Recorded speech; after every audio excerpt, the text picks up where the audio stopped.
রব্বুল আলামিন তিনি বলেন لئن شكرتم لأزيدنكم ولئن كفرتم إن عذابي لشديد ওহে আমার বান্দারা তোমরা শোনো আমি মহান রব্বুল আলামিন তোমাদেরকে যে সমস্ত নিয়ামত আমি দান করেছি সেই সমস্ত নিয়ামতের যদি তোমরা শুকরিয়া আদায় করো আমি রব্বুল আলামিন আমি তোমাদের নিয়ামতকে বাড়ায় দেব ওয়ালা কাফারতুম যদি তোমরা নাশকরি করো যদি তোমরা অকৃতজ্ঞ হও ইন্না আযাবি লাশাদীদ নিঃসন্দেহে আমার শাস্তি অত্যন্ত ভয়াবহ অত্যন্ত কড়া আল্লাহর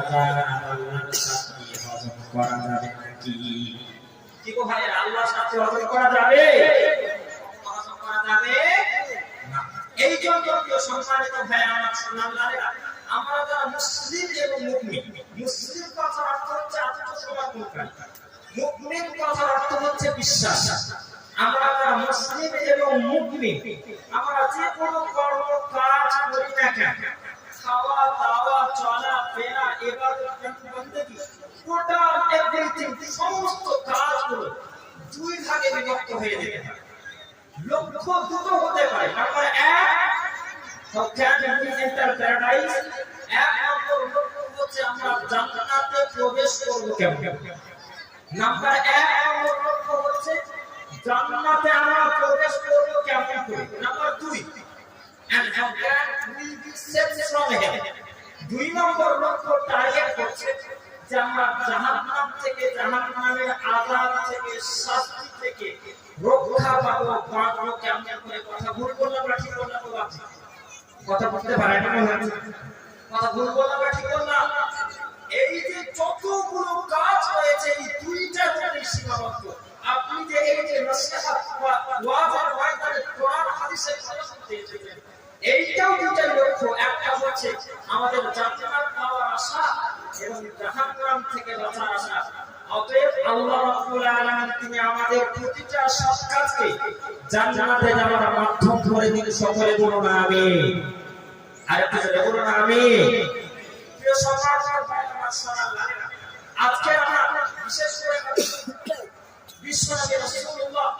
সাল্লাল্লাহু আলাইহি ওয়াসাল্লামের নৈতিক বা মৌলিক কিছু নীতিমালা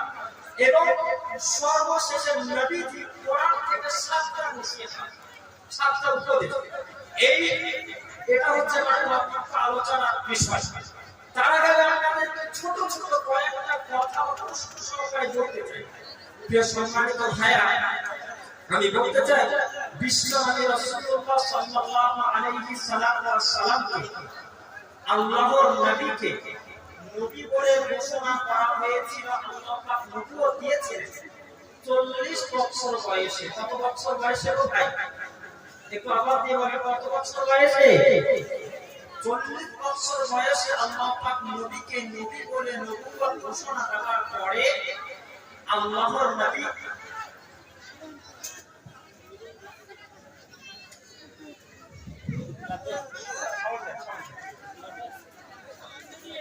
তো বিশ্বনবী রাসূলুল্লাহ সাল্লাল্লাহু আলাইহি সাল্লামকে 40 বছর বয়সে আল্লাহ পাক নবুয়ত দিয়েছেন কয় বছর বয়সে ভাই বলেন 40 বছর বয়সে আল্লাহর নবীকে নবী বলে ঘোষণা করার পরে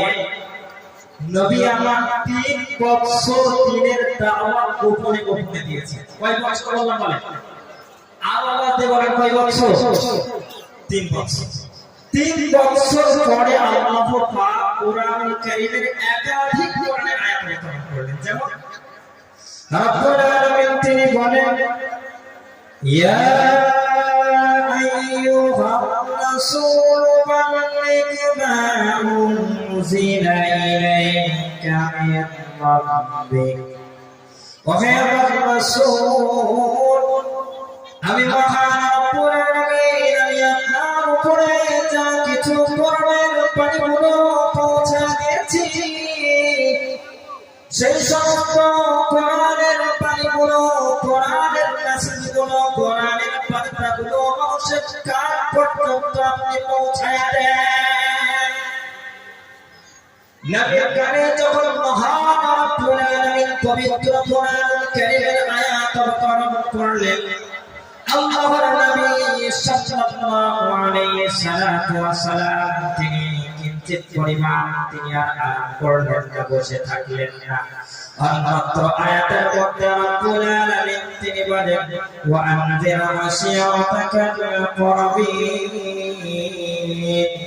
ও হে আমার হাবিব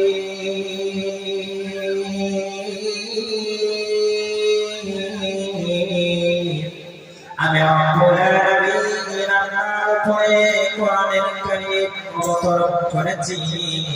সুতরাং কোরআনের বাণীগুলো নিয়ে আপনি আপনার নিকটতম যত আত্মীয় স্বজন রয়েছে, আপনার যত নিকটতম আত্মীয় স্বজন রয়েছে তাদেরকে আপনি সতর্ক করুন, তাদেরকে আপনি ভয় দেখান। নবী আমার তিনি সমস্ত মক্কা এবং মক্কার আশেপাশের মানুষদেরকে আহ্বান দিয়ে তিনি ডাক দিয়ে বললেন, ইয়া আইয়ুহান নাস, ও হে গোটা দুনিয়ার মানুষ, তোমরা শোনো,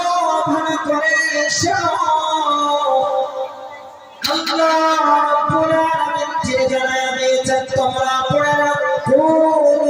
লা ইলাহা ইল্লাল্লাহ মুহাম্মাদুর রাসূলুল্লাহ। আল্লাহ রাব্বুল আলামিন তিনি জানিয়ে দিয়েছেন, তোমরা পড়ে রাখো লা ইলাহা ইল্লাল্লাহ মুহাম্মাদুর রাসূলুল্লাহ, কালেমা পড়ে মুসলমান হয়ে যান। আল্লাহ রাব্বুল আলামিন তিনি তোমাদেরকে সফল কামনা দেবেন। সুবহানাল্লাহ বলবেন না? আরেকটু আওয়াজ দিয়ে বলবেন সুবহানাল্লাহ। বিশ্বনবী আমার যখন তিনি বললেন, ওহে গোটা দুনিয়ার মানুষ, তোমরা কালেমা পড়ে মুসলমান হয়ে যান, আল্লাহ রাব্বুল আলামিন তোমাদেরকে সফল কামনা দেবেন। মক্কা এবং মক্কার আশেপাশের সমস্ত মানুষেরা তারা প্রথম বিশ্বনবীর কথাকে তারা মানল না।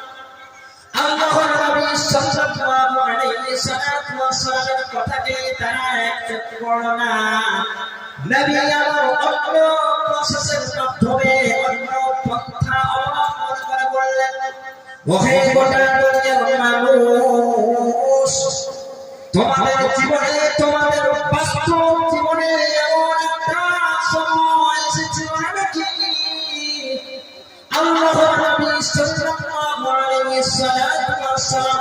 মক্কা এবং মক্কার সমস্ত মানুষগুলোকে পাঁচটা মূলনীতির মাধ্যমে দিনের দাওয়াত দিয়েছে। কয়টা বলেন? কয়টা বলেন? আওয়াজে বলা লাগবে কয়টা? বিশ্বনবী আমার তখন তিনি বললেন, ইয়া আইয়ুহান নাস, গোটা দুনিয়ার মানুষ, এমন একটা সময় এসেছিল নাকি যখন তোমাদের এই পৃথিবীর বুকে তোমাদের কোনো উল্লেখযোগ্য বস্তু হিসেবে তোমাদের কোনো পরিগণিত ছিল না, তোমাদের কোনো নাম ছিল না, কোনো ঠিকানা ছিল না, দুনিয়ার কেউ তোমাদেরকে জানত না, দুনিয়ার কেউ তোমাদেরকে চিনত না। তুমি কোত্থেকে আসলে, কোথা থেকে আসলে, কেমন ভাবে আসলে জেনে নাও পবিত্র কোরআন কারীমের কাছ থেকে। আল্লাহ রাব্বুল আলামিন তিনি বলেন, হাল আতা من الدهر لم يكن شيئا مذكورا।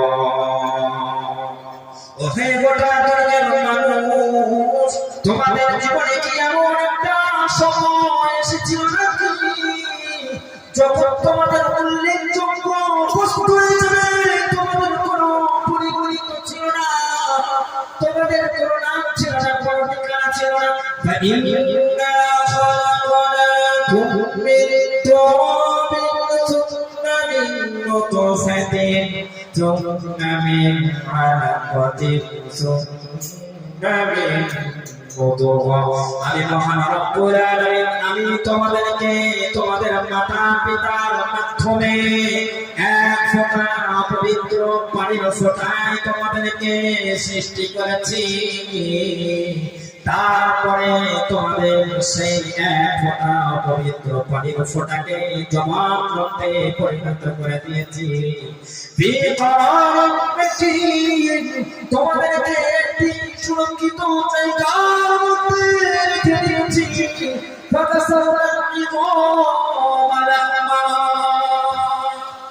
গোশ দিয়ে চাচা দিয়ে অতি উত্তম করে অতি সুন্দর করে আলো দিয়ে বায়ু দিয়ে বাতাস দিয়ে খাদ্য দিয়ে খোরাক দিয়ে অতি সুন্দর করে আমি রব্বুল আলামিন তোমাদেরকে সৃষ্টি করেছি সুবহানাল্লাহ বলবেন আরে তোমাদের বলা যাবে না সুবহানাল্লাহ সুবহানাল্লাহ বেশ সম্মানিত ভাইরা আমার সকালবেলা বিশ্ব আমি আমার দুইটা মূলনীতির কথা বললেন এক নম্বর মূলনীতি তিনি আমার বললেন ও হে গোটা দুনিয়ার মানুষ এই পৃথিবীর বুকে তোমাদের কোনো অস্তিত্ব ছিল না আমাদেরকে আপনাদেরকে আপনার দাদাকে আপনার পরদাদাকে আপনার বাপদাদাকে আমার বাপদাদাকে আপনাকে আমাকে আপনার সন্তানকে অস্তিত্ব যিনি দিয়েছেন তিনি হচ্ছেন কে বলা যাবে না তিনি কে তারপরে বিশ্বনবী তিনি বলেন ও হে গোটা দুনিয়ার মানুষ তোমাদের কোনো অস্তিত্ব ছিল না অস্তিত্ব যিনি দিয়েছেন তিনি হচ্ছেন আল্লাহ তারপরে আল্লাহ বলেন তিনি তোমাকে আমাকে সৃষ্টি করেছেন দুইটা মূলনীতি এক নম্বর বললেন এই পৃথিবীর বুকে তোমাদের কোনো অস্তিত্ব ছিল না এই পৃথিবীর বুকে তোমাদের কোনো অস্তিত্ব ছিল না on this earth we have no existence এই পৃথিবীর বুকে তোমাদের কোনো অস্তিত্ব ছিল না the one who created us is Allah আমাদেরকে যিনি সৃষ্টি করেছেন তিনি হচ্ছেন আল্লাহ আল্লাহ তিনি আমাদেরকে সৃষ্টি করেছেন আমরা কি পৃথিবীতে চিরদিন থাকার জন্য এসেছি ওহে আমার বাচ্চারা আওয়াজে বলেন না থাকার জন্য এসেছি না ছোটবেলায় যখন আপনারা এখন শহরের দিকে দেখা যায় আমরা গ্রামাঞ্চলে অনেক ছেলেপেলেদেরকে দেখা যায় মানুষ বা যুবকেরা বা ছোট ছোট বাচ্চারা ঘুড়ি নাম জানছিলেন তো আপনারা ঘুড়ি আকাশের মধ্যে ঘুড়ি ওড়ায় আর যে জিনিসটা জড়ায় সেটাকে আপনারা কি বলেন আমরা বলি লাটাই আপনারা কি বলেন তো লাটাই বলেন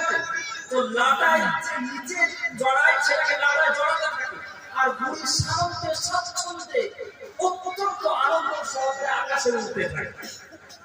ঘুড়ি আনন্দের মধ্যে উঠতে থাকে কিন্তু যখন জড়ানোর টাইম হয়ে যায় ঘুড়িকে তার মালিকের কাছে আসতে হয় না বাবাজি আসতে হয় না অতএব আল্লাহ পাক তিনি বলছেন হে গোটা দুনিয়ার মানুষ আমি মহান রব্বুল আলামিন আমি তোমাকে অস্তিত্ব দিয়েছি আমি তোমাকে সৃষ্টি করেছি one day we hope that we return to Allah এমন একটা সময় আসবে যখন তোমাদের সকলকে আমার কাছে প্রত্যাবর্তন করতে হবে ফিরে চলে আসতে হবে আমি জোরে বলুন সুবহানাল্লাহ মানুষ যখন মারা যায় তখন একটা দোয়া করা হয় গো এই দোয়াটা আপনারা সকলেই কম বেশি জানেন ইন্না লিল্লাহি ওয়া ইন্না ইলাইহি রাজিউন আচ্ছা এই যে দোয়াটা এটা মনে হয় শুধু মানুষ মারা গেলে করতে হয় এটা আমরা বাদ দিয়ে বলি না তাই তো নাকি বলছি ভাইরা বলছেন না জি এটা শুধু মৃত্যু ব্যক্তি মানুষ মারা গেলে করতে হয় এটা করতে হয় বরং বিশ্বনবী আমার শিখিয়েছেন যদি তোমার পায়ের তলে কাঁটাও যদি ফুটে যায় জুতার ফিতাও যদি ছিঁড়ে যায় রুমাল যদি ছিঁড়ে যায় কাপড় ছিঁড়ে যায় তুমি বড় কারেন্ট যদি চলে যায় পালিয়ে যায় চলে যায় কারেন্ট যদি আসে তাহলে বলো আলহামদুলিল্লাহ কারেন্ট চলে গেল বলো ইন্না লিল্লাহি ওয়া ইন্না ইলাইহি রাজিউন সুবহানাল্লাহ